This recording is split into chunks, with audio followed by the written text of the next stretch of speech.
Can you use this as an outtake? Hey everybody, you're listening to The In Hindsight. In hindsight. In hindsight. In Hindsight. You're listening to the In Hindsight podcast. Let's Go. Hello. Heinz, can you hear me? Can you hear yourself? A little bit. Enough. That's you keep good. saying a little bit, but I can hear you. I can hear you. I don't want to hear myself, though. Like, this is fine. Yo, Matt, what's up? I'm excited for this podcast, dude. We're fucking The doing In it. Hindsight podcast, brother. Well, in hindsight, technically. Well, technically. The name, see, like that's the thing is that anybody I've said the name to, everyone's like, yeah, it's fucking awesome. I mean, it's Of course, great. It's a great name. Yeah. And honestly, man, like that person that in hindsight, that other guy who has a podcast, and there's a couple of things like hindsight 2020, whatever. Mm-hmm. I was like, fuck, like what's like the rules of stepping on toes like this, you know? Yeah. But then it's like you have hindsight 2020, 2020 hindsight, and then you just have like a variance of just different names. And I was like, well, I think everyone's just the Wild West. I mean, your last name is Heinz. Right. Like, it's so fitting. I'm not wrong with doing it. No, I think it's a brilliant name. Obviously, It's easy to It's- I remember. came up with it. Phone's on silent. Yeah, I just if I get the call to go, it's like it's gonna be You awkward. got a dart. Maybe Sam can sub in for me. I'll jump in. Excuse me. Hi. You guys could start a little podcast here. You guys meet so many people and so many interesting things. We've done a lot of interesting things this summer. Have you? Yeah. Yeah, but I don't think we should maybe be advertising all the things we've done this summer. Yeah, I keep it pretty low key. Why is that? We've just been You super shamed? irresponsible. It's been very irresponsible. What's been like? I mean, what'd you say? It was like you've always said this, which has inspired me to tell people like, why do you shoot film? You're just trying to be a hipster. It's like, well, no. Like my buddy explained it. It's like getting a Christmas present all Yeah. the time when you get to shoot and figure out how something came out. And I kind of like I agree. It's like that's what you get, and you get to learn something different. That like everyone's got the digital, and like I can make every shot today that I took perfect, crisp, clear if I set things to auto. You know, if it's shutter priority, everything's nailed. You know what I mean? Yeah. But with film, it's this other element. It is. Like, for me, it really forces me to pay attention to what I'm doing. Mm. You know, like, the past couple days I've been going out and shooting on that camera of, like, this kind of post-apocalyptic vibe in Salt Lake City. So I've been shooting at Blue Hour, and I have a book now that I have dedicated to my settings. So shot 1, I was at f3.8.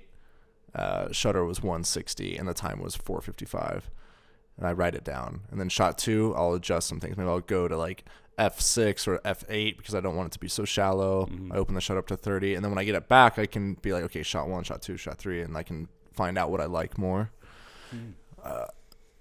Are we doing this podcast right now? Yeah, we've been rolling for like 7 minutes now. Wow. Yeah. This is how I have to do it. I'm like, So we just jump right in. I'm experimenting, man. Like this is just like, I didn't want to just start it because I feel like there's a lot of pressure. Yeah. So like whether I actually start with this particular conversation or not, I just felt good to just get kind of warmed up. You know, like in volleyball, I didn't just jump into a game yesterday. I warmed up. Yeah. Yeah. That's why I'm a second place finisher. Well, whatever works. Yeah. But it doesn't work. Let's try that again. We are here with Dylan Wineland, the one, the only, longtime friend, the one who I have spoken about this podcast to for 4 years. Long time. Who was always going to be numero uno in the episodes. Wanted you to be first, bud, because we've been talking about this for so long. And here we are. Yeah. It's been a long journey, and one that I have really dragged my feet for 4 years, just trying to create every excuse not to sit in front of this and talk to somebody and just feel awkward. And Well, now, here you are. and I just wanted to do this without like a single soul even hearing it. And here we have a photographer. We paid a photographer to come here and take photos of us. Hey, that's Sam back there. It's cool because I feel like even dating back to when we lived together in Jackson Hole, we had countless mornings where we would just sit and have a cup of coffee, and 2-3 hours would go by like that. You know, and you're one of those people, when I get on the phone with you, I know I got to set aside at least an hour and a half. And the other day we went to 2.5 hours. That was nutty. And it flew by. That was a work day for me too. Yeah, yeah. Just was like not going to work, and I was like, dude, we gotta hang up. I know. So it's fun, and I think you're gonna be great at this podcast because you're so good at conversation, and I just know that we just go, dude. Yeah. Like there's no stopping. Like, and it's so funny because we'll be on one thing and then go off onto a completely other thing, and then but it always ends up coming back full circle. Like we'll go like 30 minutes later, like, oh, so anyway, going back to that. Yeah, you yeah. know?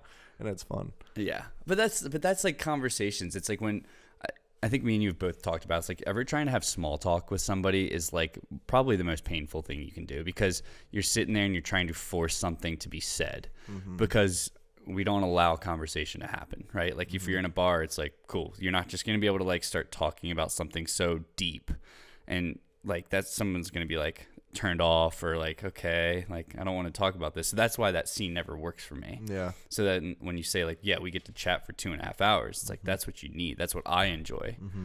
And so it just always made sense to like want to get this thing going and get this off the ground because it's like, I enjoy conversation so much. How do I start documenting it? Because, you know, frankly, I'm a dumbass and I forget a lot of things. So I'm like, I need to start getting myself just in front of people that have cool stories because everyone does.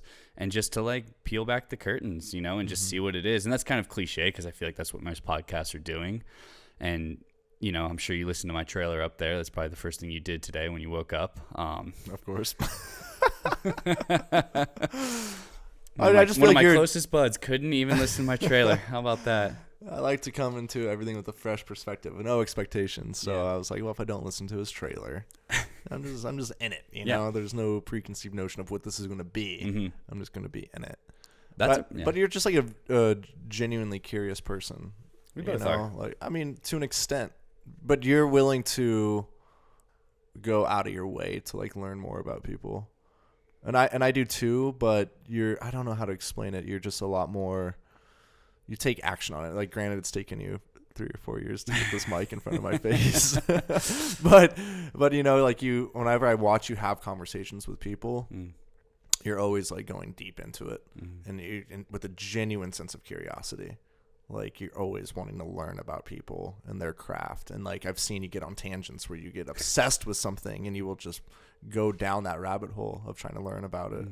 It's cool. Yeah. We'll be able to dive through my life throughout the podcast series, you know, but like for you, what was it about people's stories that really got you even interested to begin with? Like why did you want to know people's stories? Like why are you curious about people's lives? That's like a really good question. I don't know if I'm totally prepared to answer it, but I Let's guess like, start somewhere else then. Let's start somewhere else. It's fine. Like, I mean, for me, it, Wait, obviously, you I thought was this was softballs. You thought this was a softball interview? Well, it goes back to when I first started watching videos online, like Vimeo videos, and they would do short pieces, like short bio pieces on people, and you would get information and knowledge from these people online, or just like a source of inspiration, you know. And you realize quickly that if you start to ask somebody questions, you realize that like each individual has such a unique story. And it sounds kind of cliche, but everybody has a unique story, and you can find certain individuals in this life that like are willing to share those stories.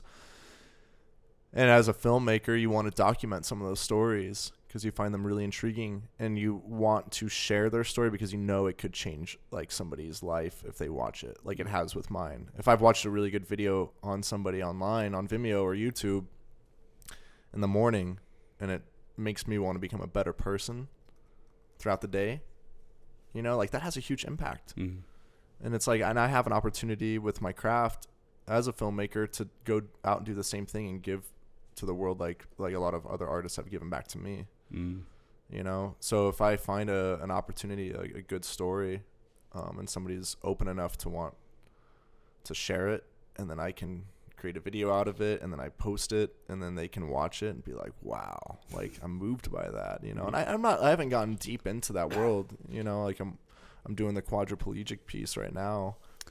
Yeah. I mean, you don't have to dive into that because, you know, you're still working on that. But, like, tell me a little bit about what that's all about right now, just to kind of hype it up a little bit, because obviously millions are going to be viewing this right off the bat. So,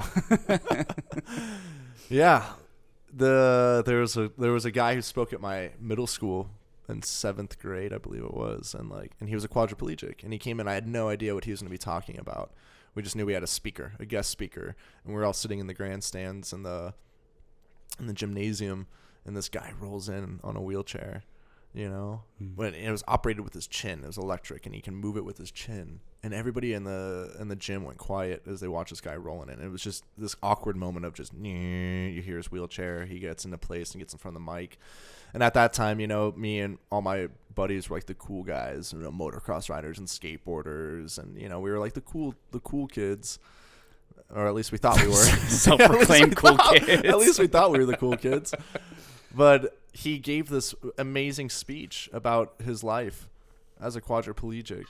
And I remember me and my buddy Cody, who was like my best friend at the time, we were both crying, and we're like trying to hold back our tears and like, oh, we're not affected by this. But I was so moved, and I think even at a young age like that, before I knew anything about storytelling or filmmaking, I was always moved by stories like that. I don't want to say a certain sense of like sadness, but emotional stories. I don't know why. I think maybe I'm like an emotional person, and so I was really moved by emotional stories. So he gives this emotional story, very moved by it. And let's see, I was 12 years old at the time, and then when I was 26, so 14 years later, I looked him up online. And all I remembered was his name was Ron, and he was a quadriplegic. So I typed in Ron quadriplegic on Google, and after 5 minutes found his website. And to be honest, I was surprised he was still alive. I'm surprised he was still doing well. And I reached out to him via email, and he got back, and we had a FaceTime or a Zoom call. And I had just like a great conversation. I told him I was interested in maybe doing like a video on him, and he was down. And I think he was moved by it. I think it was like reassuring for him to know that 14 years later, I still remembered his story, like it was said yesterday. Yeah, I think that meant a lot to him, because I think everybody goes through a point in their life where all the time where it's like, is what I'm doing really making a difference? Yeah. I think we all question that, and I think for him, he might have had those kind of questions too. And then it was probably just incredibly reassuring that like 14 years later, a random kid who he gave a speech to reached out to him asking him to do a story on him, and I think he was really moved by that.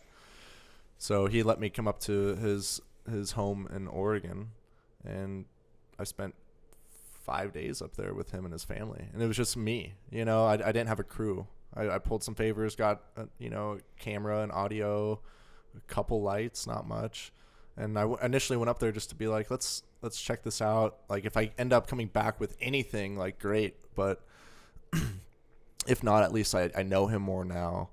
And like it was more like testing the waters kind of thing when I went up there. Right. But, I spent 5 days with him and his family, and I rolled on everything. And I did interviews with him.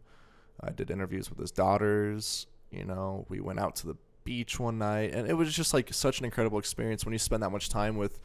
That was my first time to really spend time with a quadriplegic, and to see their life. It's fascinating, and it's crazy. And to see his attitude, it was just so inspiring. And long story short, I ended up shooting it and came back and started putting an edit together, hoping that I could go back and hoping that I can do some reenactment scenes. I had this grandiose plan with what I want to do with this, because I'm like, this is such a good story. Yeah. Seeing the placeholders. Yeah. It's so cool. And then we ran into a pandemic, and we're living in it now. And Ron, being a quadriplegic, he's very susceptible to illness, and he can't cough. You can't cough as a quadriplegic. Yeah, so you told me you can't cough, sneeze, or can't cough, can't sneeze, can't throw up. Essentially, like his diaphragm hardly works. I mean, he can kind of cough, he can kind of sneeze, but so anyway, I can't really go up there and shoot with him anymore until this whole thing goes away. And what am I supposed to do? Just wait around? Yeah. And I got to a point where I had to like let go of wanting to make something that had a high production value. I think it's selfish as a filmmaker or as an artist that you want to display your craft. Like, I don't want people to just watch and be moved by Ron's story, but I want them to watch it and be like, wow, look at that cinematography, and how did he get that reenactment scene, and blah blah blah. I wanted to show off. And you sit on it for a while, and those opportunities are taken away to make something of high production value. Yeah. And I I had this realization of like, this isn't about me. This isn't about me as an artist or a filmmaker. This is about Ron's story. And if I want to be true to my craft, I got to remind myself of that. Like, craftsmanship needs to come second. It does. And I think a huge battle we have as filmmakers, and you could probably agree, is you get so caught up in wanting to create something with the greatest craftsmanship. You want people to look at your stuff. You want to be able to take frames and post it on Instagram and everybody be like, look at those frames. Look at how well lit that is. Like, look at this guy. And because you get recognized for that. But I think that's important, and I think there's nothing wrong with that, but I think you really need to, the story needs to come first, right? And I had to remind myself that. So here I have all these interviews, and I have like a decent amount of B-roll and all these shots. Is it ever going to be to the level of production that I want it to be? Probably not. And I don't know if I have an opportunity to go back up there and make it that way. But I have a foundation. I have his story, and like I need to finish it in his honor. It's about him. It's not about me. And it's like that's what I have to remind myself of. So that's the battle that I've been facing of like, when do I finish this? Yeah. Do I go back up there? No, I probably can't. So let me take what I got now and make the best out of it. You know, make it beautiful. No, so hopefully I finish that up pretty soon. It's a really beautiful story. Ron's I am a too, man. I was fascinating enjoying guy. the first cut. That was cool. Yeah, he seems fascinating. It's funny how, like, to me, I was thinking about this the other day, because it's like the things that you just jump into that you get super passionate about, like filmmaking, say, obviously, right? You jump into it and you're just like filming stuff and you're motivated. You're just doing it because there's no consequences. There's no bar that you've set for yourself or that others have set around you. And so when you look back at your earliest work, yeah, of course it's kind of a piece of trash, but you're looking at it and being like, I made that without any like regrets because I just was wanting to go do it. And then you get into this lane that you've built for yourself and you go, oh wow, well I don't want to do this because I've learned so much like this way. And you just choose to do things because obviously you've grown in your respected fields. And so everything becomes way more hyper-focused, way more overthought.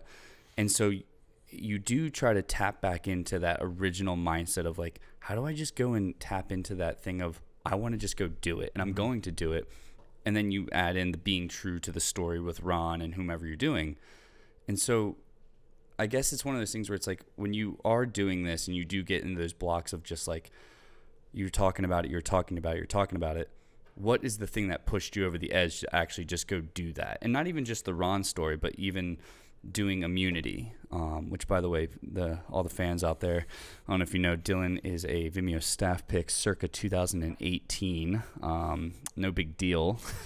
No, but that was awesome, man. And it was just one of those things where it's like, I think what you did to me was make me, one, look at myself, and I was probably like, man, I'm a piece of shit, I don't do anything. But also looking at myself and being like, the key is just to go do it, right? Mm-hmm. But that little terminology, that little saying is actually one of the hardest things, because I've got the camera gear, I've got the editing gear, I've got all the skills to do these things. There is just this like, we can kind of like get to the top of the hill, but we can't get over it. You just see that invisible wall that you just keep running into. Yeah. When you look back at your early stuff to what you're doing now, like, how have you seen yourself grow within the just going and doing it aspect? I think when you get into filmmaking, for example, our medium, you're so excited, you know, like you don't really know anything. I think there's something beautiful about being naive, you know, and having no expectations, or you haven't set a standard for yourself. And so you just go out there and you do it without overthinking anything. Mm-hmm. And it's a beautiful time. I mean, Phil Hessler and I were just talking about this the other day because we did a documentary series called Far From Home, and we were all so new to the craft. Like, this was like a documentary series. None of us really knew what we were doing, but it was so pure. And all of us were in it together. And we were all incredibly naive. And there was nothing holding us back. We were just hungry, right? But you had you kind of were expected to bring something to the table because you guys were hired by somebody, correct? Yeah, I think people had expectations for us, but I don't know if we had expectations for ourselves, at least to like the sense that we do today. You know, I think even doing that series set a certain amount of expectation where we're like, all right, well, we got to top that now. I think the point is, though, there's something beautiful about being naive and being like really hungry about something. I mean, when I did Immunity, I'd never done like a real passion project on that level. and it was like this vision I had in my head for years. And I had the song chosen out like a long time ago, long before I shot it. I just had like this vision in my head, and like there was nothing that was going to stop me from doing it. You know, there was no expectation. Nobody knew anything. I didn't know anything. I remember getting choked up about it though, going into it, because I wanted it to be high production and everything like that, and these high expectations for like the quality I wanted to be at. I got to get cable cams, I got to get gimbals, I got to make sure I've got the nicest lenses and everything like that. And I was having a conversation with my buddy Jacob, and he's like, dude, just go out there with any camera, a DSLR and a tripod, and go shoot something, and you'll get something beautiful. And that took that pressure off. I was like, you know what, I would rather go out there with a tripod and a cheap camera than to continue to just talk about this thing. Like, just go out there and shoot something. And if it comes back great, awesome. If it doesn't, whatever. You know, at least I went out there and did something. And it's like, it was like that moment when I let go of those expectations that everything actually started to come around. And I was able to get, you know, a nice camera, a nice glass, and a gimbal system. And I think I opened up a door, though, as soon as I let go of expectation. And that's like a constant battle I have with myself, is like expectations and pressure and choking under that. So I always have to put myself in a place where I got to just say it doesn't matter. Just go out there and do it. Yeah. You know? But then you have like a little bit of success off of something, and then you feel like you got to top that. Yeah. I got to do better. I got to exceed what I've done in the past. And what happens? You start to put expectations on yourself. You start to put pressure on yourself. And then you're like, well, I'm not going to do another passion project until I have A, B, and C, and D lined up. A, B, and C, and D isn't really going to ever come around. Maybe it will, maybe it won't, you know? So you got to like let go of that, and allow yourself to just go out there and create without expectations. Stop trying to beat yourself. Stop trying to beat everybody else, and stop trying to beat yourself. And I'm guilty of that. But it's a reminder I have to do all the time, where I'm like, I'm not trying to be better than everybody else. I'm not trying to be better than my old self. I just got to go out there and create something. And then we did a drifting up and let go of those expectations again. And like, that was a mess. That project was a mess. We had no idea what we were doing out there.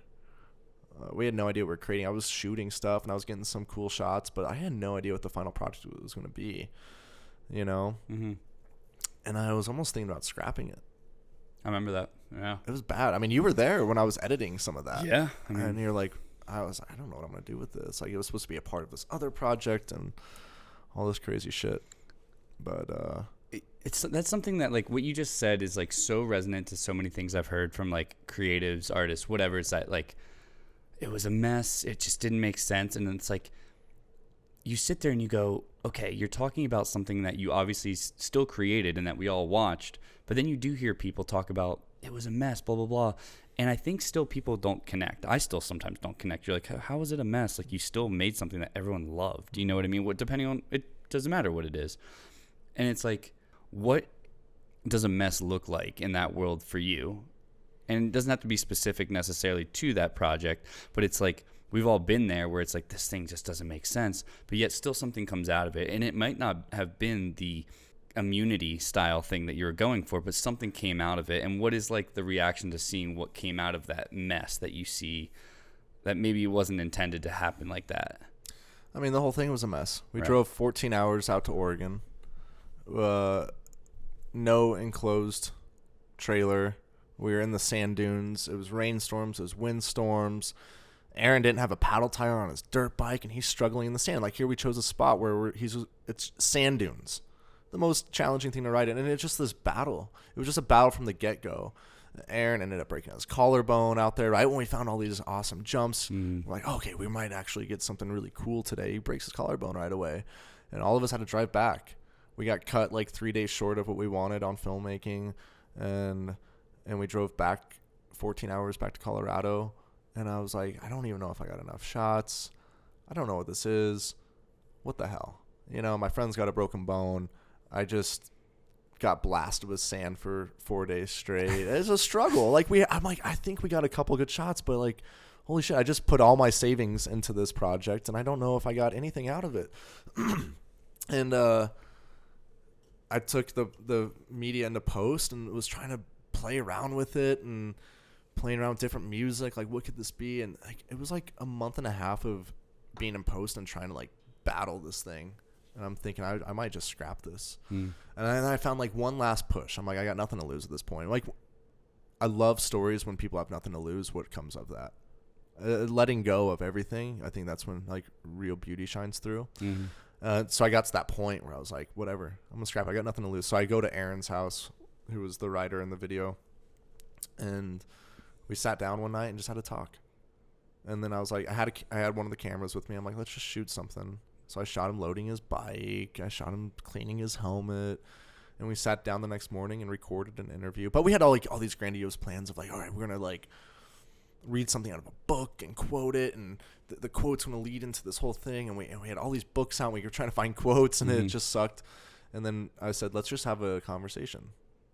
And whatever comes of it, comes of it. We had like this beautiful conversation, which at first we spent an hour talking, and I found out I wasn't recording. That's what I was waiting to hear. Yeah, so That's that what I was wanted to adding hear. to the mess. I was like, God damn it! Like this is the universe is challenging us in every way. But we were resilient, and we went on. And we did it again, and I went back home with that audio and that new media that I got, and it just started coming together. And I was like, oh my God, like this finally worked out.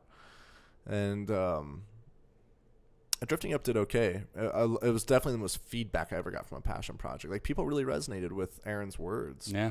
It was like very organic and beautiful, but like nobody knows the idea, like the mess that was behind it, and the fact that it was about to be scrapped and it was a disaster. But like, you hold on by a thread, and you can start climbing your way back up. Yeah. And something comes of it. For sure. Something comes of it. So that was a Drifting Up. That was a battle. Yeah. But I can look back on that project and be proud of what we did. Yeah. You know, considering the hurdles we had to go through. That kind of brings me up to like this other point when you said letting go of expectation. You know, that's something you had to do in that project. It's something you've had to do in a lot of the projects, just to be like, okay, you come to that point because you sit there, and I think most filmmakers and people who create come to that let go of expectation, because it's just, you've set this bar so high. And when we were talking about Pete a little bit ago, I was like, Pete gave me that advice, which really prompted me to get this In Hindsight podcast even going, like, or reinvigorated me to get it going, was that make shitty art. It's not his quote, but he's like, someone quoted it. Here's this, that. And it's like, excuse me. It's like, make shitty art is set that bar so low that you can hurdle it and not diminish your skill set, but just to get yourself going, get that ball rolling, get that motivation going. And it's like, cool, I have a camera. I've got a video camera, a photo camera. Take a picture of a flower in a sunrise situation. Cool, you did it. Yeah. And then the next day, make it a little more. And you just kind of keep going. And so we all eventually surrender to this expectation that we've set, because they're almost just non-achievable. They're achievable, but they're just in that way set so high because we know what the bar is at the highest of the highs. You know, I know what the bar is at the top for podcasts. You know what the bar is for filmmaking, photography. And we're just not at that level, but we're working towards it. That's a good point. Yeah. And you know, you listen to podcasts, right? And you listen to the Joe Rogan Experience, and all these people have been around for years and have years of experience and are at the top of the game. And as filmmakers, we get on Vimeo and we watch all these amazing videos, these amazing commercials, and you think like, I can go out there and do that, and you find out it's really, really hard. You have to like rewind a little bit and reset your expectations, because a lot of these videos or podcasts have a big budgets and crews of 30, 40 people. And I try to go out there by myself and create the same thing as a single man team. It's just not going to happen, you know? So it's hard to compare yourself to what the greats are doing. But the only way you're going to get there, I think, is by just going out there and creating. And no matter what project you go out and do, whether you're going to go shoot a film photo or do a podcast or whatever, you're going to learn from every experience. And it might not be until 10, 15 years before you get to that point, you know. But if you're going out there every day and trying something and learning, like, you will get to that point. Those people that you see that are great were in the same situation that we're in right now, where like they were looking up to somebody and being like, how can I achieve that? You know, like my favorite quote is, it takes 10 years to become an overnight success. You know, like, especially with musicians, they go play really shitty gigs at small dive bars and and they do that for 10 years. And then they finally get really good at what they do, and then they succeed. But you only know them from their success. You didn't see like the grind that they put in for 10, 15 years to get there. You just like, they just landed there. They just landed at the top.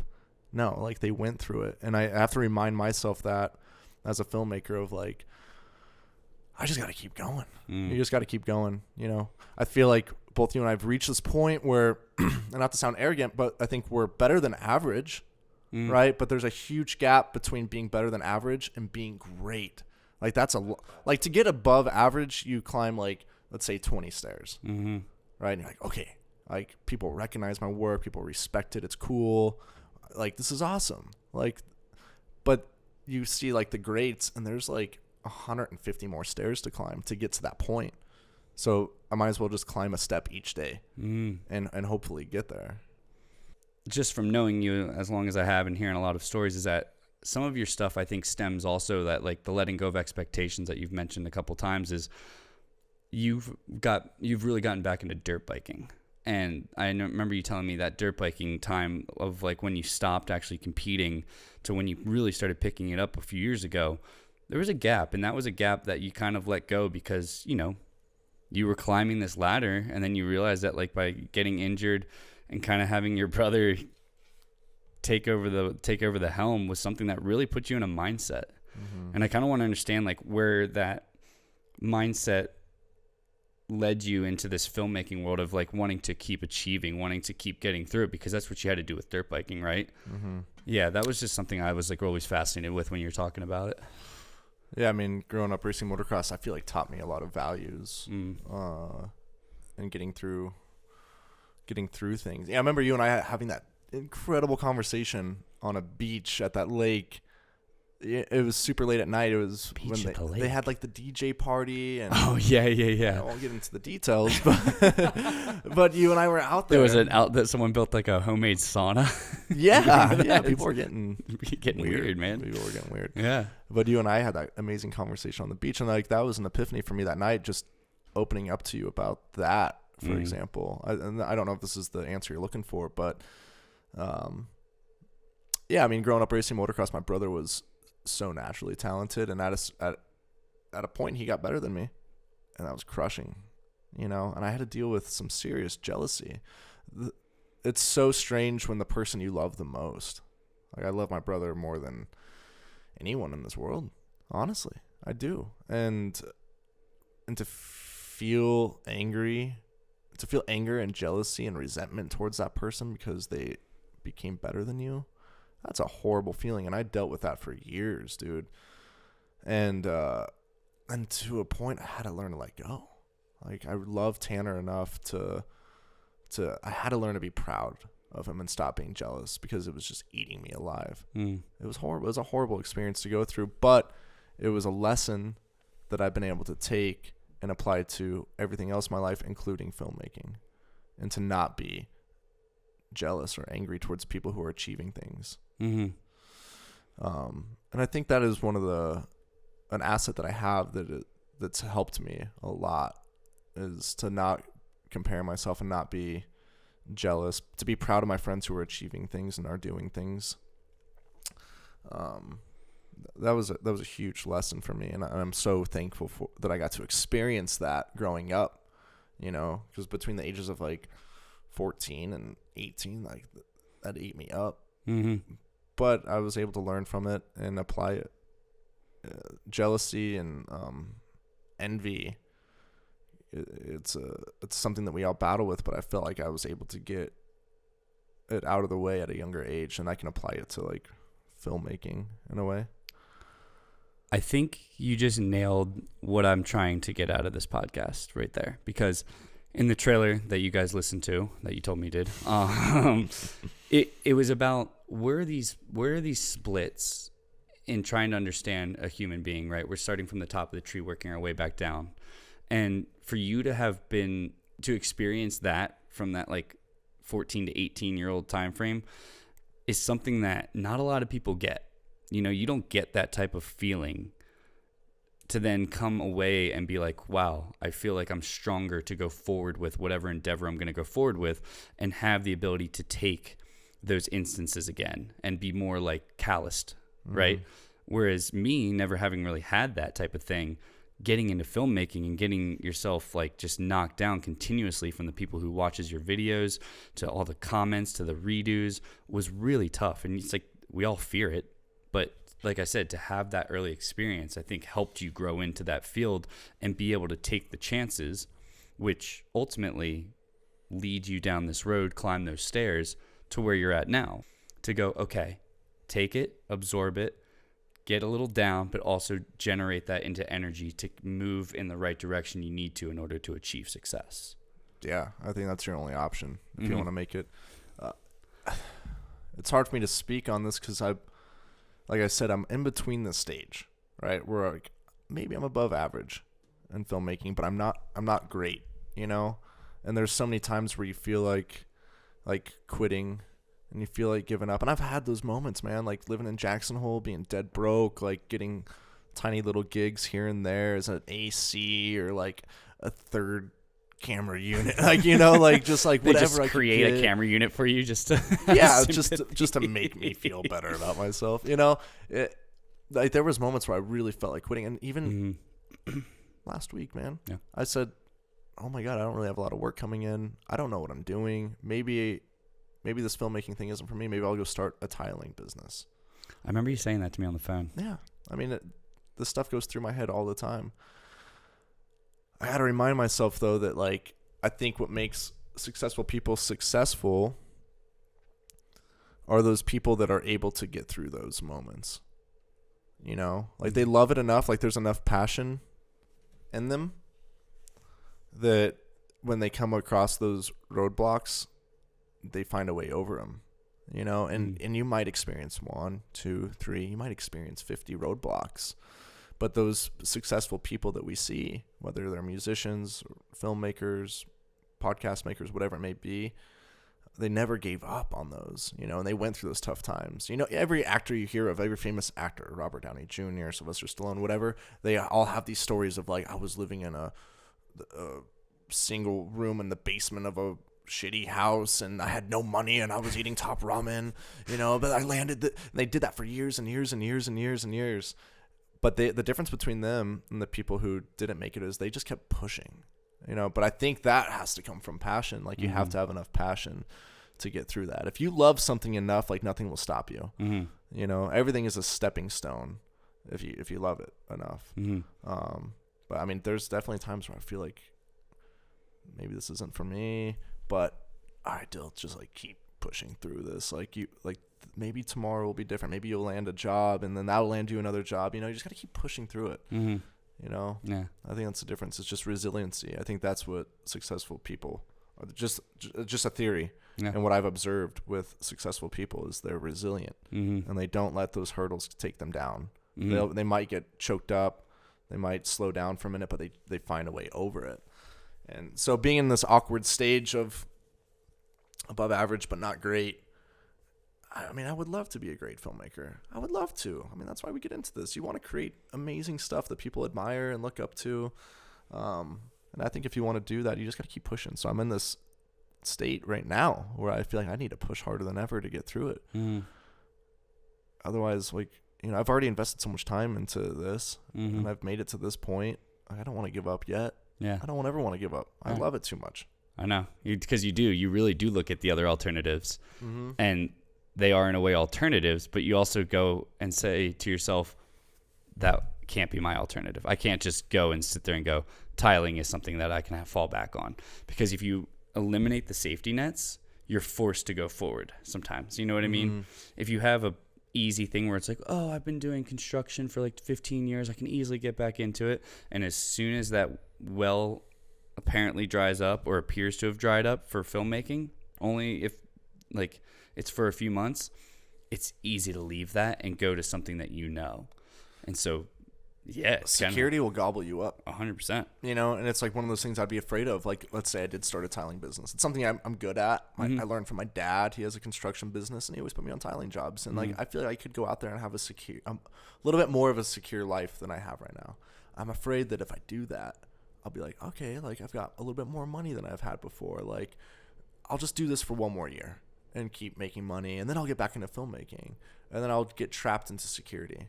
I think as an artist, you got to be able to risk security and comfort. You got to let go of that for a long time.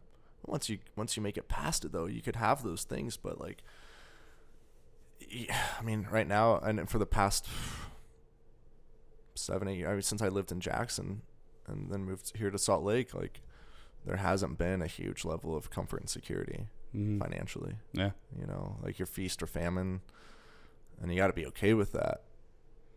I think it's just part of the game. You hear it's like a cliche, the starving artist, but it's a real thing. Totally. You know, you sit there and you go like, what is that mindset when you're like, I just got to charge.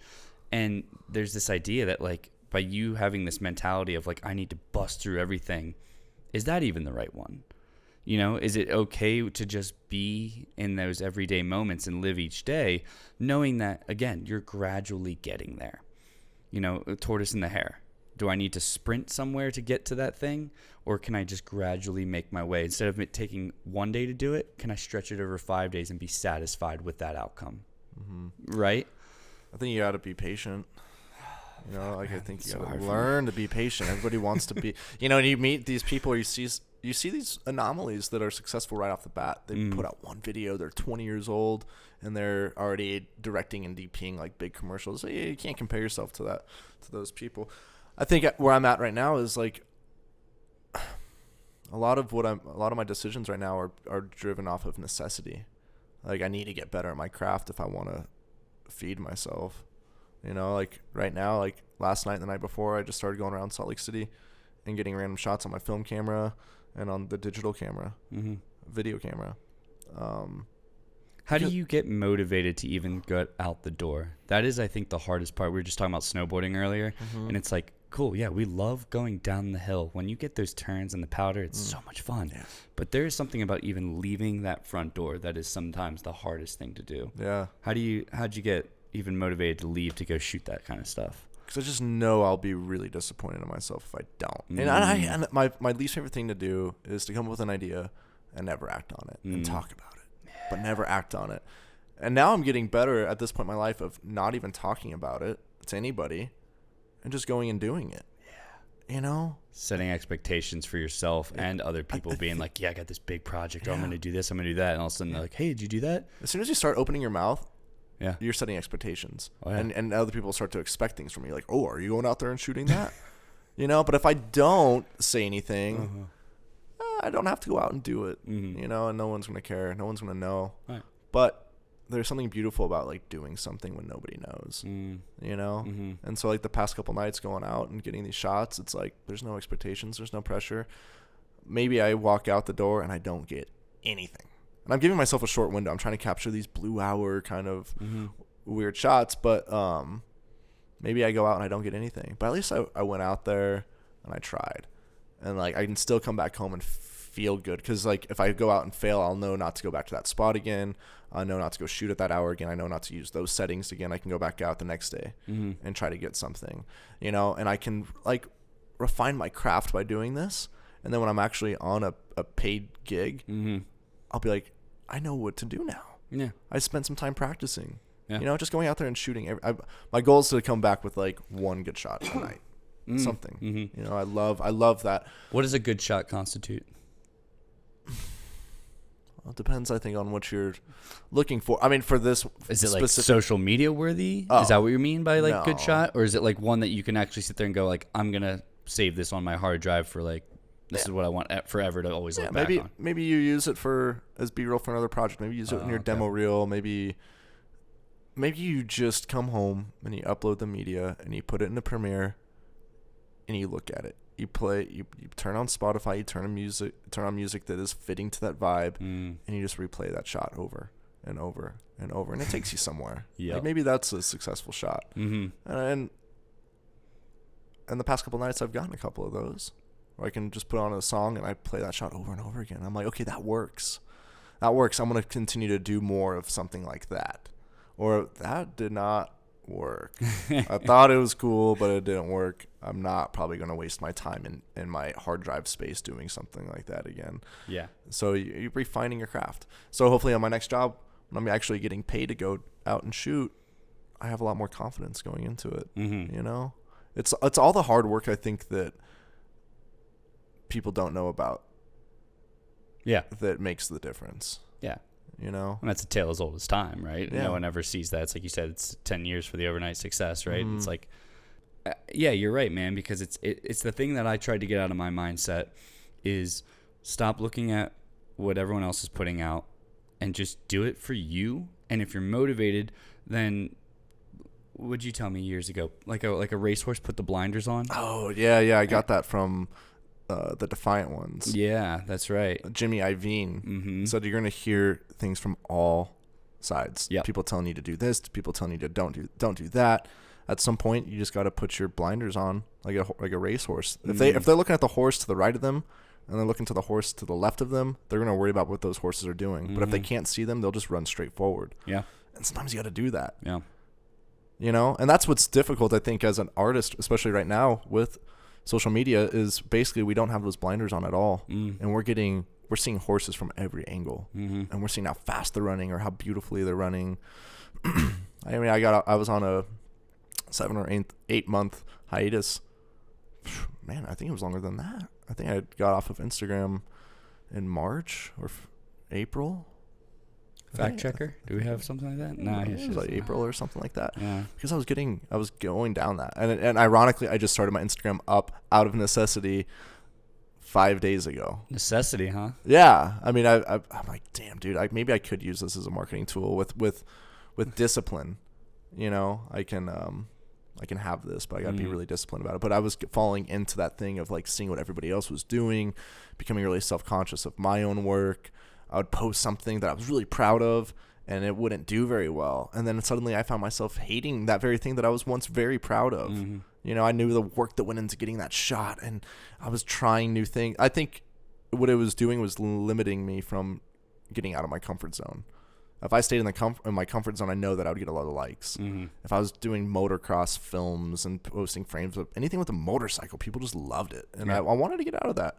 I started messing around with film photography, trying to mess with lighting and really push myself in that way. And I was starting to do that. And I was working every day, like getting 35 millimeter film shots and trying this really trippy lighting. Maybe the pendulum was swinging a little too far one way, you know, but I was trying to find those boundaries a little bit. But I posted a photo that I was really proud of, and it did horribly. And then I went from being proud to like despising that photo. I couldn't even look at it because it only got like 115 likes, you know? Yeah. I thought I would post it and people would love it. Yeah. And it's not that people didn't, it's not that it was a bad photo, but it's not what people expected from me. With Instagram, with social media, you can fall into this loop where you post something and it does successful. People like it. And so you suddenly become conditioned to post those kinds of photos because you get a great reward out of it. And suddenly you're trapped. You're only doing those kind of photos. You're not getting out of your comfort zone. Stay in your lane. Staying in your lane because you're being rewarded for that, you know, through likes and comments. And if you're trying to like break through, it's a tough thing. If you're trying to do something different, you know, I wanted to get out of my lane. I really wanted to get out of my lane. Yeah. And so I think the only way to do that was to get off for a little while and focus on my craft without doing it for other people or for comments or likes or anything like that. And just get as weird as I want with no consequence. The only people who were seeing a lot of these film photos I was taking was myself. And if I got cool photos of my friends, I would send it to them via text message or email, you know? And like that was enough for me. Yeah. And it was beautiful. I feel like I learned a lot.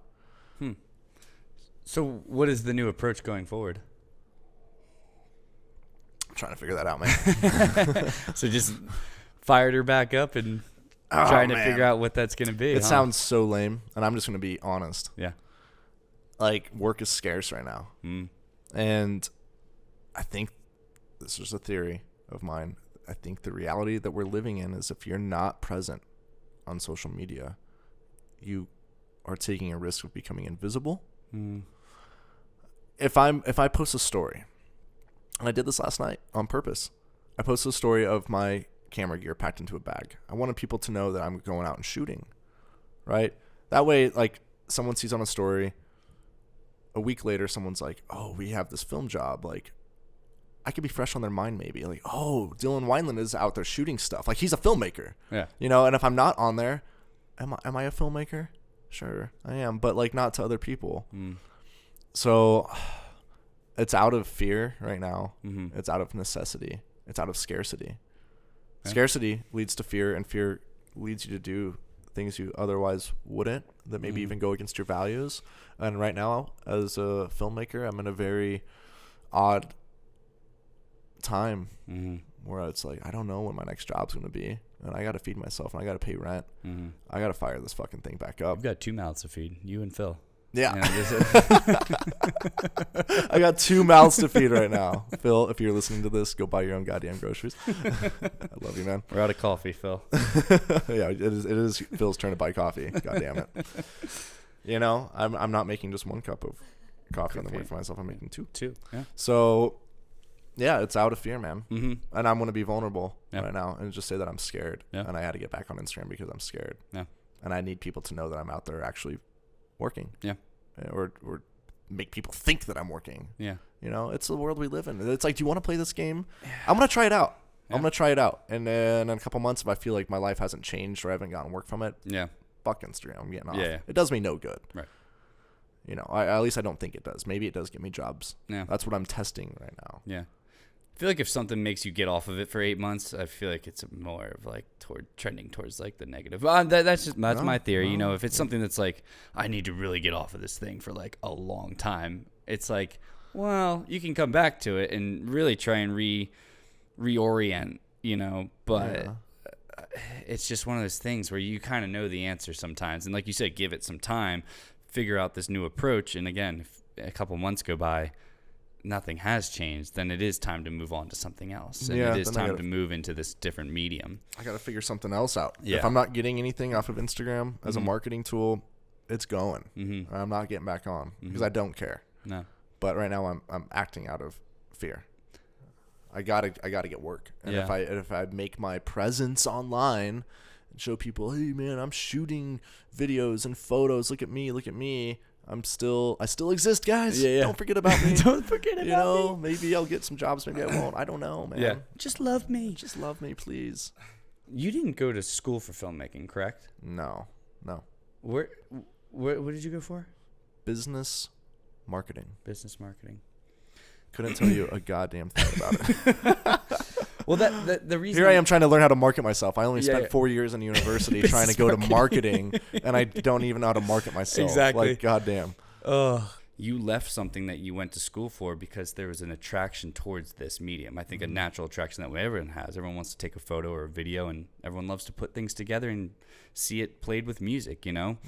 And I'm just fascinated the fact that, like, you know, we both come from our different worlds. Like, I wanted to do other stuff when I was a kid, and then all of a sudden I found this being the most freeing, but it's also the most volatile sometimes when you're just like trying to make it and trying to do it your own way because you don't want to work for someone else. You want to do your own thing, but that's going to come with a lot of consequences.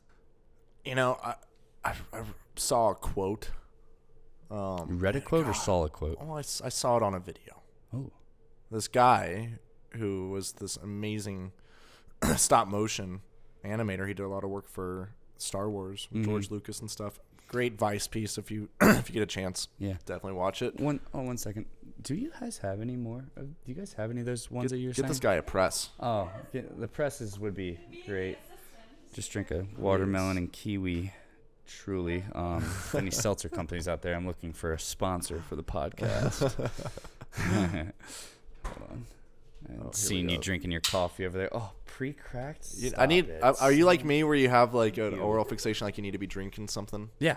Well, it's like, I think because this is the first ever episode of this podcast, 1, nervous, 2, just like, I think I just needed something. I think I'll always have something to sip on for sure.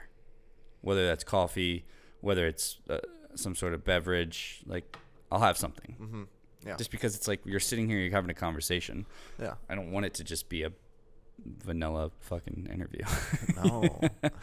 But so sorry, Something's- go ahead. Keep going. What were you saying? Quote on the Vice? Watched a video that Vice did on this stop motion animator. I can't remember the guy's name. Mm-hmm. If you're interested, look it up. Type in Vice stop motion animator, and it'll pop up. But at the end of it, he was talking about the struggle as an artist. You know, I think this will resonate with you a lot. I found the quote, and this rings so true. I think for any artist or anybody passionate about anything, sport, whatever you're into. But I love this. Sam, just don't get my bad side. Yeah. Make sure you don't get that tube body. I'm kind of a front profile guy only. Side profiles aren't the thing. Everything just kind of morphs together. Everybody feels so weird when you see a photo of your profile. You're like, oh, dude. Because when you look in the mirror, this is a crazy, weird, stupid thought I had the other day. When you look into a mirror, which you do almost every day when you're brushing your teeth, whatever it may be, you're looking at yourself flipped, right? So when you watch a video that someone took of you or see a photo that somebody took of you, you're looking at yourself the correct way, how other people see you, but not how you see yourself in the mirror. So it always looks so weird. You're like, what? Yeah. Like, I'm used to seeing my hair go that way in the mirror, but when someone takes a photo of me, it's going that way. I'm like, what the fuck? It's super it's weird. So true, man. And then you never see your profile. You can't really see your profile in the mirror. You can kind of go like this, but when someone gets a profile photo of you, you're like, whoa. You're just seeing yourself from a different way. Oh, 100%. And it trips you out. You're like, that's what I look like? Yeah. Well, it's also the reason why you know how to stand or what your smile profile is going to look like. Like when we took our photos I showed you yesterday, that smile has been slowly crafted over years because you've done the smile where you're like, that is terrible. Yeah, you craft that your will smile. never exist online. And then all of a sudden you come to what you saw yesterday and you're like, cool, it's a half smile. Yeah. Like, that's fine. Yeah. And that's where I'm going to go because too much, you're just like, wow, that guy's really cheesing. I went from an open mouth, show teeth smile to now I kind of just do this like. Let me see it. Oh, just this kind of smirk. You don't even show teeth. No. It's not that I'm ashamed of my teeth. Fabulous teeth. I hate when people don't smile. Like, it's like this thing where it's just like, so serious. Let's take this photo. Yeah, it's so ridiculous. But it's weird how you do craft your smile. Yeah, and you craft how you stand too. You craft everything. I get my arms on my hips and I kind of push my belly out, and I'm just like, I don't know what that move is, but it is.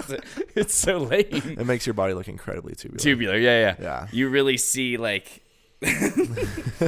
all the fixins inside the tube. It's not a good look. No, but it's like a sausage casing. You're gonna work on it. Your craft is gonna get better. It's gonna get better. Just like filmmaking. Exactly. But it's gonna be how you posture yourself to make yourself look less tubular. Suck in, stand up straight, sculpt. Yeah, sculpt. Sculpt. You might want to buy a jacket that broadens your shoulders a little bit. Yeah, that's what I'm thinking. Things that hide the shoulders, not doing me any favors. No. Me wearing a tank top like I did in that photo, probably not helping too much. Not helping. It's not. No. That's actually showing more of the tube. Mm-hmm. Gotta get rid of the tube. Yeah. You either need to start hitting the gym or you gotta change your attire. I'm going to the gym, and I do change my attire. Well, I apologize. Yeah. I know you're doing your best. Thank you. All right, back to this quote. Then. Passion. And this quote just really resonated with me, man. Yeah. And I think it will resonate with a lot of other people who are the millions listening to this. Highest first episode rating of all time. Exactly. Passion has little to do with euphoria and everything to do with patience. It's not about feeling good. It's about endurance. Like patience, passion comes from the same Latin root, pati. It does not mean to flow with exuberance. It means to suffer. Right? How often do you feel like you're fucking suffering over your passion? Yeah. It's not. Hardly do I feel good. No. If I'm on a shoot, I'm dying. I'm stressed. I'm pulling my hair out, trying to find the best composition, the best shot, something that tells the story. Like, it is hard work. And I'm more exhausted after a day of shooting than anything. Yeah. Like, it's exhausting mentally. Yeah. And physically sometimes. Yeah. Depending on what realm but you're in. mentally, But it's almost 10. Oh it's my almost. God, dude, it's so gnarly. Yeah. Where was I going with this? It's like, going back to what I was saying earlier, it's like if you're passionate enough, you will push through it.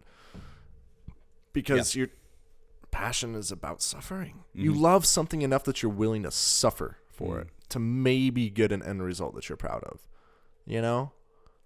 Like maybe you get a cool comment, or maybe somebody resonates with your work once in a while, and it's worth it. And you will suffer day in and day out sometimes to get that. That's passion. Yeah. Like, if you want to be a filmmaker, if anybody's listening to this that's like getting into it, like, you are going to fucking suffer for a long time. You're going to starve for a long time. I've been in this for a relatively long time for me. You know, I'm 28 and I've been trying to do this for 7 years now, really since I was 21 when I moved to, or I was 22 when I moved to Jackson, you know, and got an internship at a production company. And here I am 6, 7 years later, and I'm still starving sometimes, you know, and you think you get through over this hurdle. Last year at this time, I was in a much opposite situation. I was overwhelmed with work. I was saying no to a lot of jobs, you know, and not to toot my own horn, but I was doing really cool shit that I was proud of and I was making good money on. And you think because you're doing that you've crossed this hurdle and everything's just going to flow after that. Like, oh, the job's going to come in. Maybe it's the pandemic, or maybe it's just the nature of the industry. And I got lazy, and I just assumed. I started assuming that I was just going to keep getting jobs. Maybe it was just luck that I was getting that, meeting the right person at the right time, getting an opportunity. They needed someone. I was really busy last year, and now this year, I'm starving. You know, granted, we are going through a global pandemic, and a lot of things have shut down, but I'm not going to blame it on that. I think a lot of it has to do with the nature of the industry. So never assume that just because you've done a few cool things, or you got a few cool jobs, or you did a few cool videos, that everything's just gonna be downhill from there, or like easy. You know, goddamn, you can never stop working harder, and it's something I'm coming to terms with. You know, I thought, for example, like a staff pick, right? It was something I was really proud of. It's not a big deal. It's really not. But I thought, oh, your my poster God. up in your room that has the staff pick emblem on it. It's not. Well, a big deal. that's a reminder of, okay, Dill, you could still do this, man. Yeah. You got a staff pick one day. Yeah. But you know, like that was even an example where I was like, you're so naive. I was so naive at that point where it's like, if someone's getting a staff pick on Vimeo, which is like the most niche website to begin with, right? That I want to get a lot of jobs. I got nothing from that. I got a badge on a video. Congratulations. It didn't feed me. Yeah. You know, and I got to do some cool shoots last year. But here I am today. I think I'm hungrier than I've ever been, and I think my craft is better than it's ever been, physically and mentally. Yeah. I mean, I feel things are going. You're just hungry. Good. I'm just really hungry. Yeah. You know, I could always eat more. Greedy. Yeah. Going back to the glory days, the glory bowl days, Literally in Jackson the Hole, glory bowl right? days. Yep. Like, you know, you and I are both into backcountry snowboarding or mountain biking, for example. Yeah. And it's the strangest thing because I still go out and I do it all the time. You go out and you do it all the time, and you forget. You like naturally forget how fucking exhausting it is to get to the top of that mountain. Because the reward when you get to the top and you get to go down is so high. You know, and I'm like, that was the best. I immediately forget about how out of breath I was on the way up. You know, and so then the next day comes around, you're like, I want to go do that ride again. And you're going up the hill, you're like, what the hell was I thinking? Why am I doing this? I'm exhausted. This is so tiring. You get to the top. All right, I feel pretty good. You drop in, you have an epic run. The next day you go out and do it again. You know, you kind of naturally forget the exhaustion and the hard work it takes to get up there. Yeah. I don't know why. I don't know if that's like designed in our brains for a certain purpose.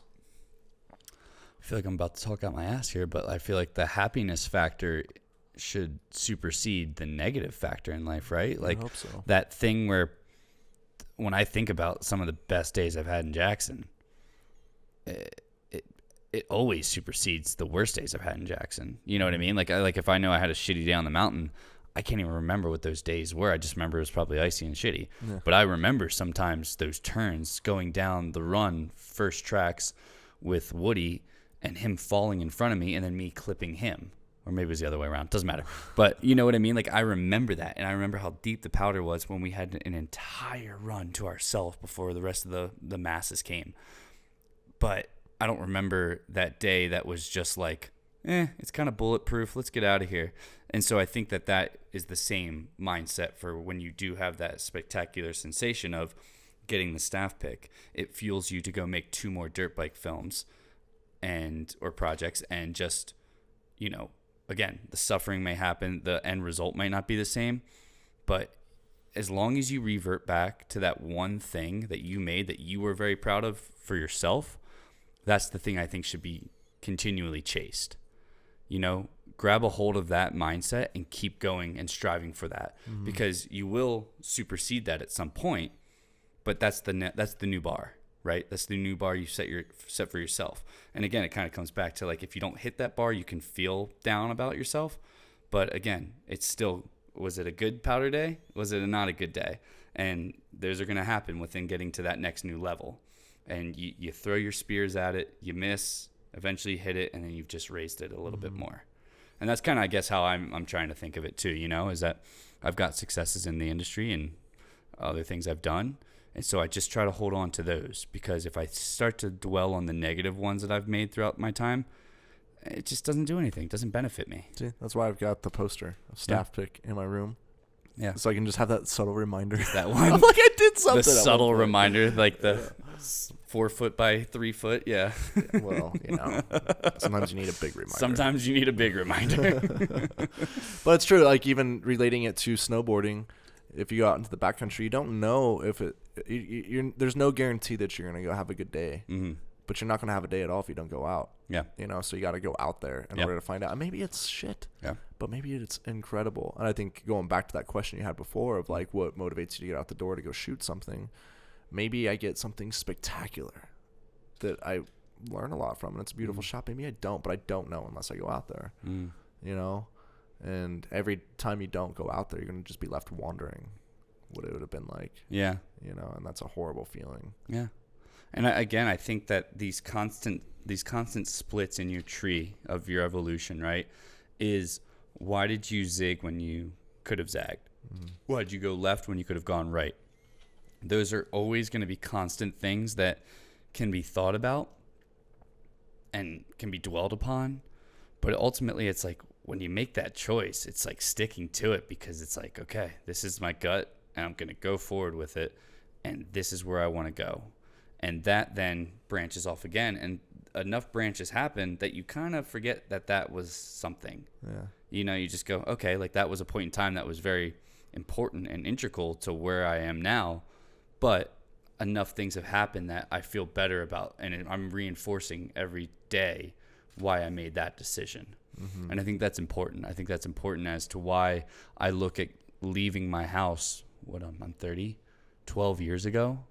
Leaving the house early in the morning, so I couldn't watch my mom cry. Like, that was a tough thing, because it was the first time son's leaving the nest, and I wanted to leave for a multitude of reasons. But that in itself is why I sit here in front of you today, right? That's that branching off point for me, a very big branching off point. And I come back to it occasionally. It is a very foundational element as to who I am now. But so many other branches have occurred in my life as to where I am and who I am as a person now. Mm-hmm. And I think it's really always a fascinating thing to kind of delve back into where all that splits. It's like you went to school for something and you left doing something completely different. Yeah. Now here you are sitting in Salt Lake City, working with red camera systems and doing things in a cool way, or shooting on film. And just making artistic projects. But again, you went to school for something else, and then that deviated. Yeah. And before that, there was probably hopes of becoming a professional motocross bike racer. And then just, all of those things can tie back to these days where you're just like, I never expected this to ever be the outcome. But here we are. Yeah. Yeah, I like that point. And something I try to remind myself of all the time if I am feeling kind of down about where I'm at, compare yourself to yourself from 5 years ago. Think about, like, that puts things in a perspective, I think, with what you're doing, and you need any little boost you can get sometimes, and if I think back to myself 5-6 years ago. I was moved in with you, living in the tiniest room in the basement of a townhome with no windows, 4 concrete walls, Between a litter box and a litter box and a dryer that didn't have a fucking vent that went outside. So every time anybody dried their laundry, it was a goddamn rainforest in my room. You know, I remember giving Jack one of my motocross helmets for rent because I had no money. Yep, I remember that. I remember it was so cool, the idea of shooting on a red camera. I couldn't have imagined shooting if I shot on a red camera, all my shit's gonna look amazing. Yeah. Oh my god. I never could have dreamed of it, you know. So even when I'm down sometimes now, I'm like, oh, I don't have a lot of work going on, what am I gonna do, kind of thing. I've been in way worse situations. I've been in much deeper pits before.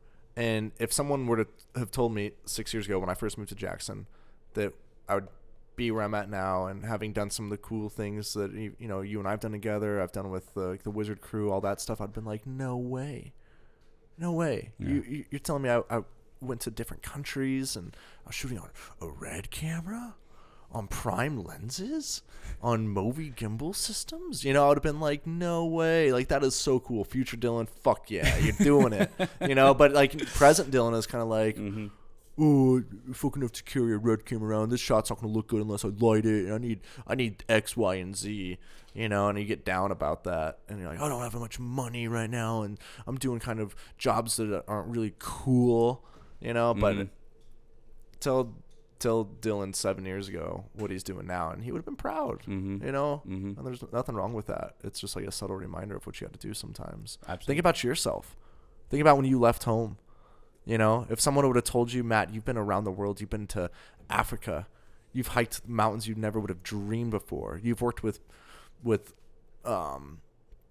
veterans and helped their lives, you've helped people's lives. Think about the things you've been able to do because you love a camera. Yeah. It's insane. Go back right now and tell Matt 12 years ago what Matt has done and where he's at today. You're my checks and balances, man. You tell me this stuff, and just like I tell you that, and it's like you need that because we forget about it. Yeah, we constantly forget about it, and it's like, yeah, you need those other people, and not to boost yourself up, not to boost or stroke egos. It's just stroke your fucking ego. Okay, I'll do stroke. it. Yeah, stroke my ego. I'm fine with Nothing that. wrong with that. Be humble, but stroke the fucking ego. Stroke the damn ego. Sometimes you got to. Yeah, I agree. Self-esteem is important.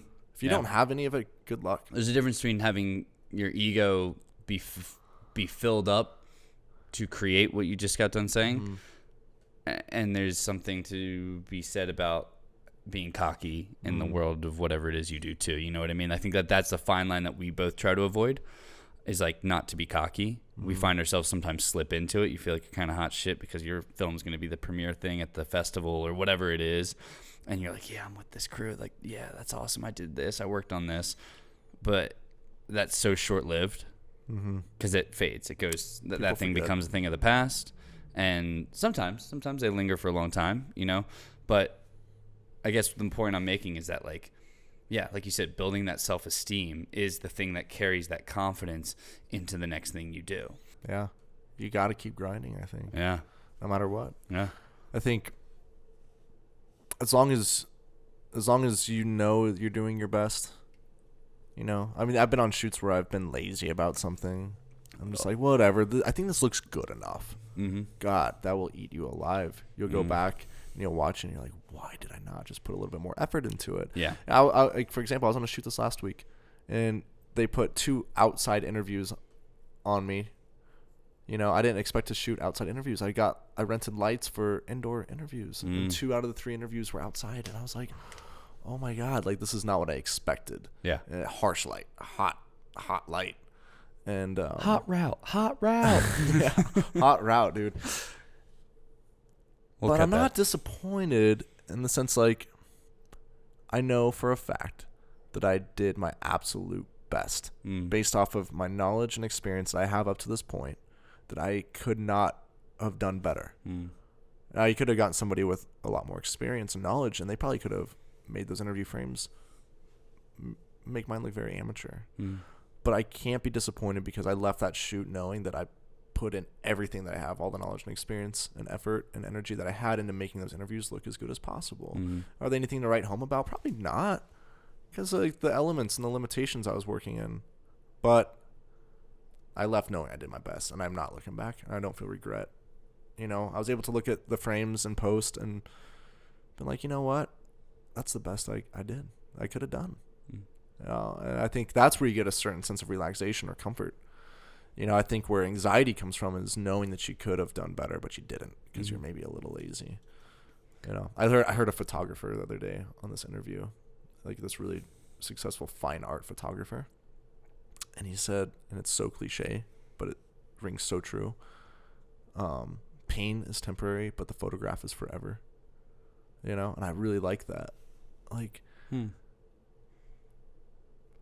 I'll just put in the extra effort. Like maybe I'm already tired mentally, physically, and I don't want to move this light around and have to find an outlet for this one and move the neg fill. Like, but I will endure that pain if I have to, in order to do my best. What are you referencing to be able to know that you can endure that pain? I think there's a lot of people that don't have references to understand that, like, by enduring that pain, there's going to be something that comes out of it. Well, I mean, like, what do you tap into that knows that, like, by enduring this pain, X, Y, or Z will happen? I think to answer your question, like I said, well, you're always answering my questions. Well, so. I think to try to answer your question, if I understood it correctly. Yeah, I know. I'm still getting used to this whole question and answer thing. Yeah, but it's a weird thing. Yeah. If I went out and shot those interviews and I was kind of being lazy about it, and I was like, well, it's good enough. Like, no one's really going to notice that her face is a little hot on this side, or there's not that much contrast. Like, it's kind of a funny little campaign. It's not a funny little campaign. It's about child abuse, but like, you know, that took a turn. It was a very serious campaign, but like, there wasn't like this prestigious job necessarily. Yeah. You know, if I got a little lazy and I watched it, you know, and I'm like, it's kind of ugly. I got to live with that. And that eats me up. But if I can watch it, I'm like, it's not the prettiest thing that anyone's ever seen in a frame, but I know it was the best that I could have done. Then I feel okay. So I think that feeling is kind of what fuels me. Is like when you go back into post, nothing is worse than watching something. You're like, why not even fucking roll on that, dude? Yeah. That is disgusting. That's a waste of hard drive space. Why did I do that? Why did I even think that was cool for the moment? Or like, why did I even accept that? Yeah. You know, I'd rather have quality over quantity when I bring a project into a sequence. I want almost every shot to be something I'm proud of, you know, like, it's gross. You feel gross when you watch something and you're like, God, why did I even entertain that? Yeah. And I think the better thing that I should have said was, it's knowing that you can't fiddle around with something so long to try and make it perfect. Like, you do at some point need to cut your losses. And that can't be looked at as just giving up on an element of it. You just need to know that, like, yeah, someone else can probably do this way more perfectly than I am, but I'm going to allow her side of her face to be a little bit more hot.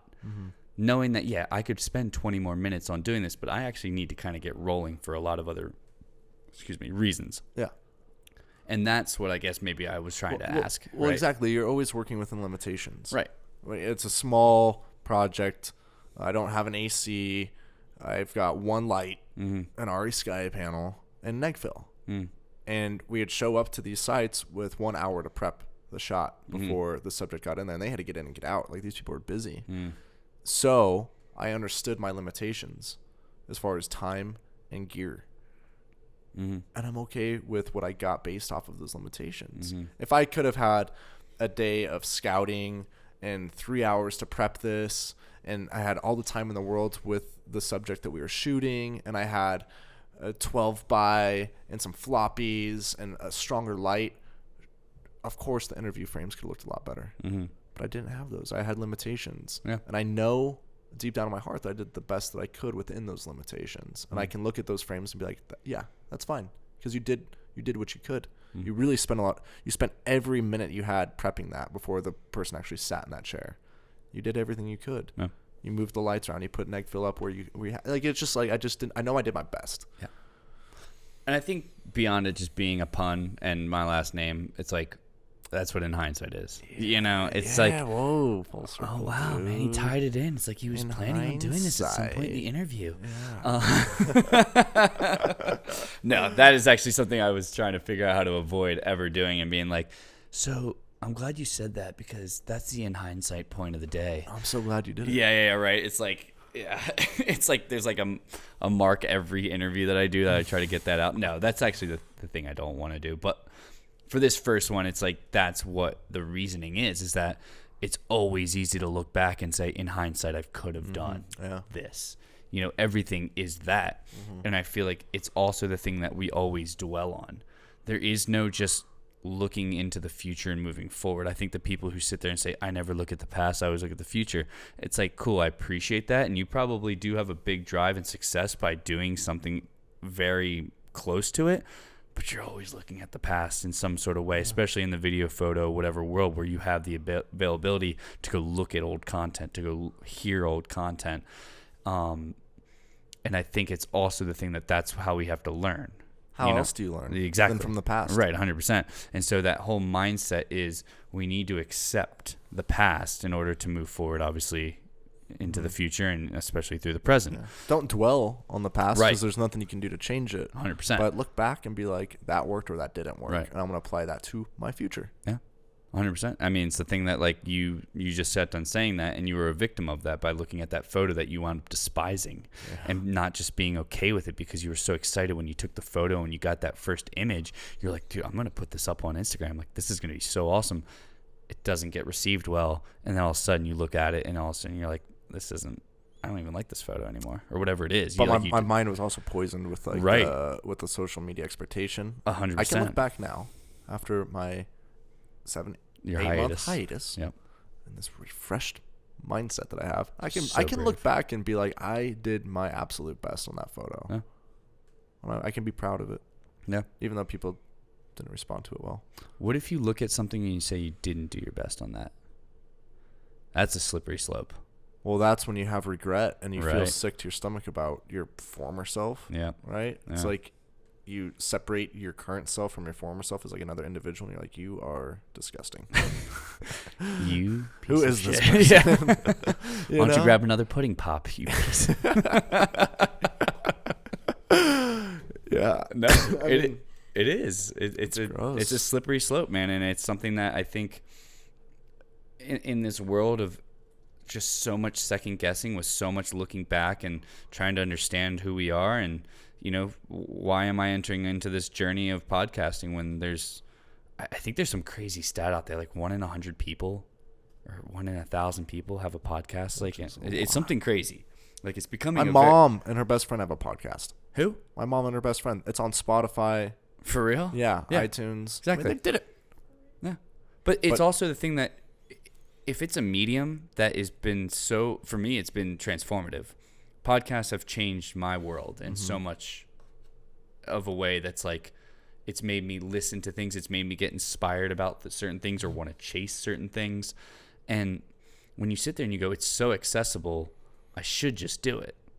There is elements where you're like, I don't know, everyone's doing it. Why should I just jump in the game? Like, I'm not going to get any like sort of, exposure or anything like that. But that's the mindset. That's a slippery slope mindset to be like, It's toxic. It's toxic, man. It's like it's the Instagram effect in so many ways too, where it's not necessarily people bad mouthing you or getting on you. There's no sort of platform like that, but it's easy to be discouraged about the things that you are passionate about and push them off to the side, like I did for 4 years. And that I look back, and that's my in hindsight moment. It's like, what if you would have started 4 years ago? You know what I mean? And it's easy to sit there and look at what could have been right now. We could have been on our 5th time talking to each other, and I could have been sitting here with a different mindset, but I'm not. Again, that's that branch. That's that split. And you're literally at the moment of me branching off again, where I've now actually done the thing that I feared so much. Yeah. And I'll be able to look back, and this is the success point. This is that point of just getting to the top of the mountain and having that mindset of like, this is the powder day. This is the powder day. This is where you started, and in 5 years, where could your podcast be? Yeah. Like you maybe didn't start 4 years ago like you wanted to, but you're starting now. Yeah. And in 4 years, you're gonna look back and be like, I'm so glad I started 4 years ago. Yeah. I'm so glad I started 4 years ago. 100%. You know, like it's never too late. Right. It's never too late, and you can be irritated with your former self, saying like, why didn't I start this a long time ago? But you, to an extent, like, don't be mad because at least you're doing it now. Yeah.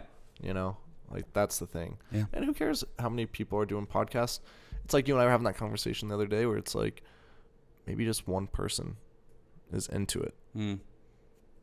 Maybe somebody listens to this podcast, one of the million, and they're moved by the bullshit that's coming out of our mouths.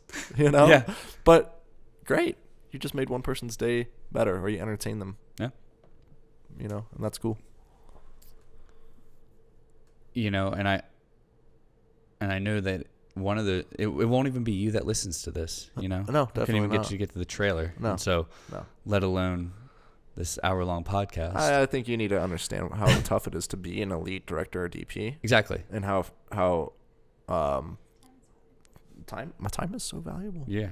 It's so valuable. Do Totally, I have man. time to listen to myself talk? Do I have time to listen to your trailer? No, Yeah. I don't.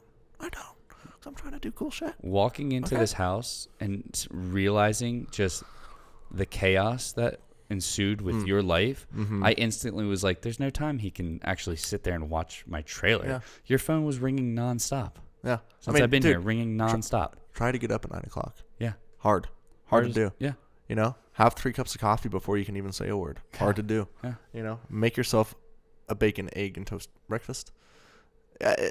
My life is demanding. Yeah. Especially now. Right. I hope you know how lucky you are that you've gotten this time with me, and I hope all you listeners out there know how valuable, how privileged my you time are to is. be You're so hearing my privileged. voice. I mean, Yeah. I'm on once Vimeo staff. Man. The point they're gonna be there, they'll be like, this fucking guy. Well, dude, I honestly think that I enjoyed this. This was the first of, I hope to be many conversations, not just with other people, but with you. You're one of my closest buds.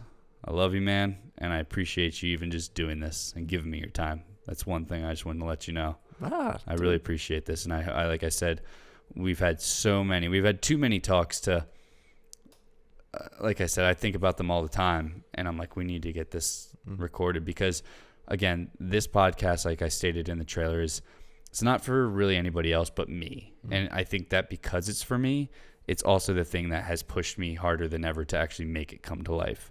Because I, before, was trying to do it for other people. No one was asking for it. I just thought I had to do it for other people, right?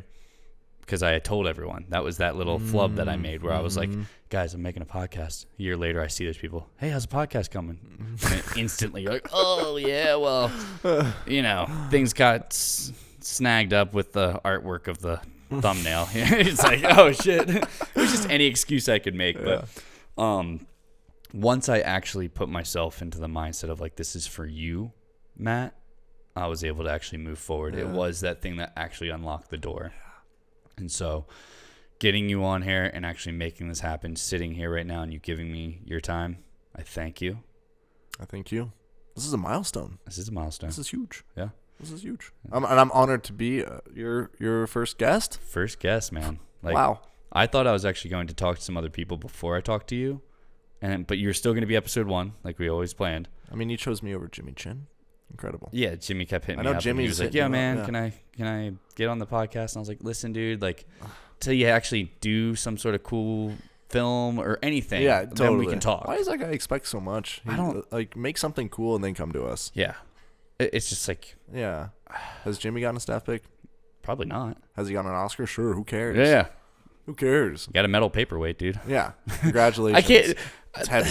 I feel like I need to like cut that out because I respect the hell out of Jimmy. I'm just kidding. I Yeah, know. Jimmy, you're the man. You are the man.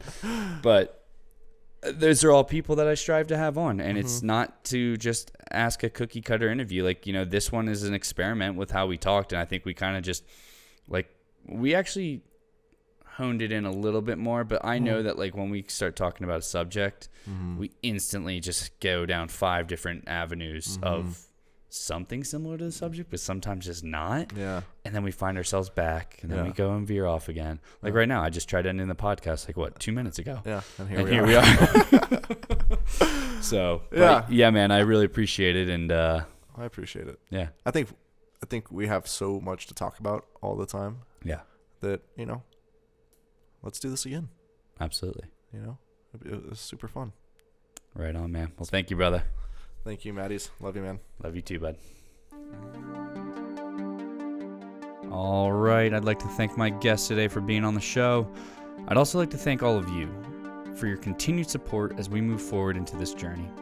And to remind everyone, including myself, that doing anything for the love of it will ultimately bring more worth than if otherwise. I'm thankful for these moments spent, and I hope you can find a moment to be thankful for the things you value in your life and pass that on. I'll see you on the other side.